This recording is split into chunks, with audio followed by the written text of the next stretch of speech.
চট্টগ্রামের ঐতিহ্যবাহী জব্বারের বলি খেলা উপলক্ষে আজ থেকে শুরু হয়েছে 2 দিনের বৈশাখী মেলা। কাল শুরু হবে বলি খেলা। এটি 117তম আসর। আয়োজকরা জানান, এবারের আসরে বিদেশের বিভিন্ন প্রান্ত থেকে মোট 108 জন বলি অংশ নেবেন। ঐতিহাসিক লালদিঘি ময়দানে দেশের দূর দূরান্ত থেকে দোকানিরা নানা ধরনের পণ্যের পসরা সাজিয়ে বসেছেন। মেলা উপলক্ষে পুলিশের পক্ষ থেকে ওয়াচ টাওয়ার স্থাপন সহ নিরাপত্তা ব্যবস্থা নেওয়া হয়েছে। ব্রিটিশ বিরোধী আন্দোলনে যুব সমাজকে সংগঠিত করতে 1909 সালে বক্সিরহাট এলাকার আব্দুল জব্বার সওদাগর নগরীর লালদিঘি মাঠে আয়োজন করেন কুস্তি প্রতিযোগিতা, যা সময়ের পরিক্রমায় জব্বারের বলি খেলা নামে পরিচিত হয়ে ওঠে।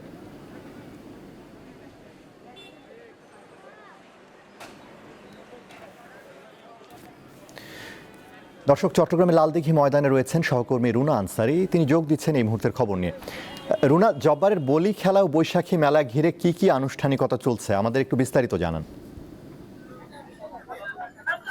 আনোয়ার, আমরা এই জব্বারের বলি খেলা শুধু চট্টগ্রামের জন্য নয়, আমরা যেটুকু জানি এটি হচ্ছে পুরো বাংলাদেশের জন্য একটি ঐতিহ্যবাহী বলি খেলা। এখানে আগামীকাল যেহেতু কুস্তি প্রতিযোগিতা হবে, তার আগে প্রতি বছর 3 দিনের মেলা থাকে। এবার এসএসসি পরীক্ষার জন্য 2 দিনের মেলা চলছে।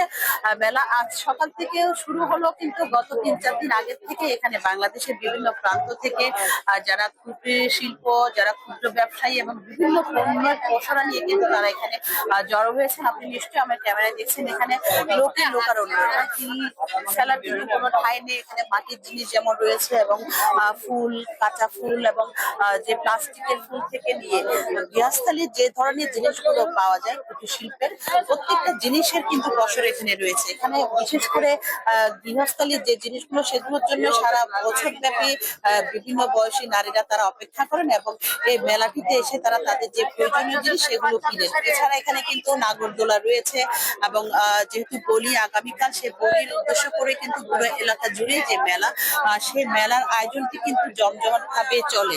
এখানে হাজার হাজার মানুষের সমাগম একদম ভোর থেকে। আমরা যেটি জানি সেটি হচ্ছে একটা ফজরের নামাজের পরে কিন্তু নারীরা এখানে ছুটে আসেন তাদের যে গৃহস্থালী জিনিসগুলো সেগুলো কেনার জন্য, এবং দিনব্যাপী কিন্তু তারা এসব সামগ্রীগুলো কিনতে থাকেন। অনেকে আমরা দেখছি তারা সকালে এসছেন এবং তারা বলছেন আবার বিকেলও এসছেন। এক এক সময় এক এক জিনিস কিনতে তারা কিন্তু এই মেলায় জড়ো হয়। আপনি নিশ্চয়ই আমার ক্যামেরায় দেখছেন, এখানে মাটির যে জিনিস সেগুলো কিন্তু সবচেয়ে বেশি এখানে বিক্রি হয় এবং মাটির জিনিসের জন্য মূলত পুরো বছর জুড়ে মানুষ এখানে অপেক্ষা করেন। এবং মাটির জিনিসের পাশাপাশি ঝাড়ু এবং প্লাস্টিকের যে জিনিসগুলো, টপ এবং ফুলের যে জিনিসগুলো, সেগুলোর জন্য পুরো বছর তারা অপেক্ষা করে এখানে বছর জুড়ে যে তাদের যে প্রয়োজন সেই প্রয়োজন মেটানোর জন্য মেলায় এসে জড়ো হন। এবং এখান থেকে যেহেতু স্বল্প মূল্যে জিনিসগুলো পাওয়া যায়, যার কারণে এখান থেকে তারা কেনার জন্য সারা বছর জুড়ে অপেক্ষা করেন। তো পুরো চট্টগ্রামে যে লালদিঘি, আন্দরকিল্লা, এখানে এই জায়গাটি জুড়ে কিন্তু মেলা চলছে এবং এটি দীর্ঘ 1.5 থেকে 2 কিলোমিটার জুড়ে মেলা। এই মেলাটি শেষ হবে পরশুদিন সকালে। যেহেতু আগামীকাল কুস্তির বলি হবে, সেই বলির পরপরই মেলার আনুষ্ঠানিকতা শেষ হবে এবং পরশুদিন সকাল থেকে কিন্তু মেলা সম্পূর্ণভাবে শেষ করার জন্য প্রশাসনের পক্ষ থেকে বলা হয়েছে। তো চট্টগ্রামে চলছে ঐতিহ্যবাহী জব্বারের বলি খেলার যে আসর, সে আসর, এবং আগামীকালের বলিতে যারা জিতবেন, সে চ্যাম্পিয়ন কে হবে, সে অপেক্ষায় রয়েছেন চট্টগ্রাম সহ পুরো বাংলাদেশের মানুষ। আনোয়ার, এই ছিল আমার কাছে চট্টগ্রামের আজকের যে বলি খেলার মেলার সর্বশেষ।